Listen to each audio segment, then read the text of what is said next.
육군대학에서 군사 전략과 손자병법을 가르쳤던 노병천 장로님이 있습니다. 장로님은 1979년 7월 8일 박정희 대통령의 부름을 받고 청와대로 오찬에 참여했습니다. 박 대통령이 시해된 12.6 사건이 일어나기 3개월 전이었습니다.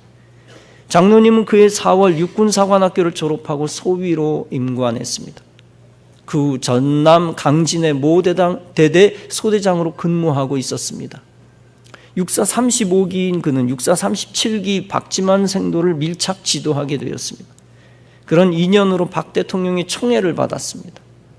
생도 시절 방황했던 박지만 군을 체벌까지 하며 교회로 인도한 경력이 있었습니다. 그렇기 때문에 소위로 임관된 후 박 대통령으로부터 특별 초청을 받게 된 것입니다. 점심 식사 시간에 박 대통령은 맥주병 2개를 양손에 들고 따라 주었습니다. 그러나 노 소위는 하나님을 믿기 때문에 마실 수 없다며 용서를 빌었습니다.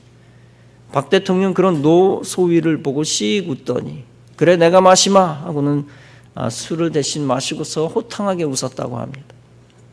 박 대통령은 차지철 경호실장을 자리에서 물러나게 한 후 노 소위에게 말했습니다. 필요한 것은 뭐든지 말하라. 이때 노 소위는 대통령 각하 꼭 예수님을 믿으셔야 합니다 라고 말했다고 합니다.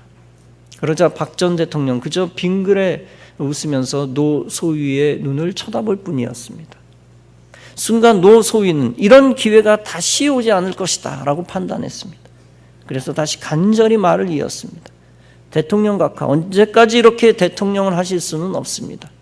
세상의 명예와 권력은 바람에 나는 겨와 같습니다. 세상에 영원한 것은 없습니다. 대통령보다 더 중요한 것은 생명입니다.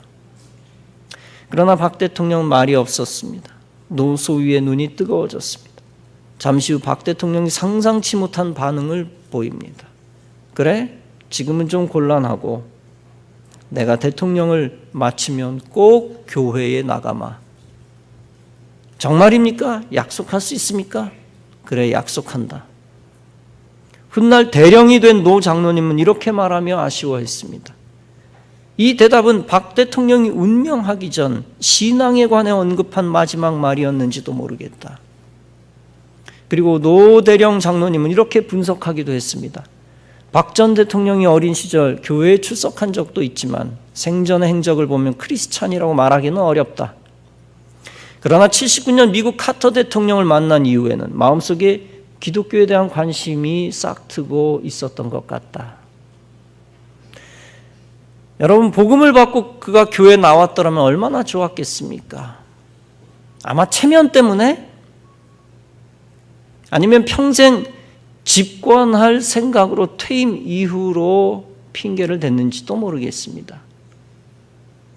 그러나 복음을 받고 교회에 나오지 않는 것 자체는 영원히 후회할 비극적인 선택입니다.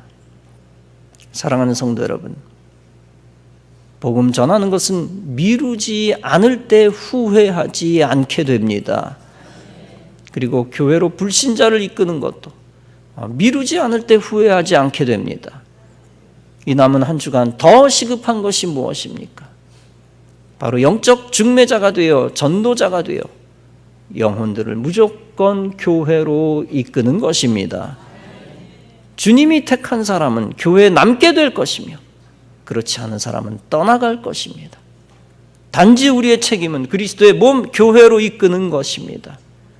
먼저 예수를 안 저와 여러분들에게 영적 중매자의 사명이 주어졌습니다.